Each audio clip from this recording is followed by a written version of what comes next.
Hello everyone. Today I'll show you how to use AutoClicker.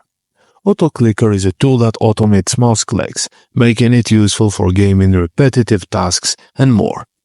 Firstly, open the AutoClicker software after you download it and choose a time interval between each click, milliseconds, seconds, or minutes.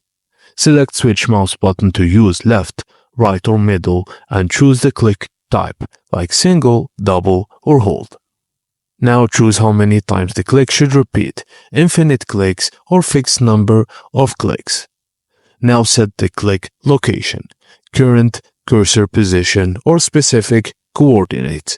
Then click Start button or press the hotkey F6 to begin. To stop, just press the hotkey again or manually stop in the app. You can customize hotkeys and delays or use AutoClicker for specific applications like games or data entry tasks. Thank you guys for watching, and please don't forget to like and subscribe for more.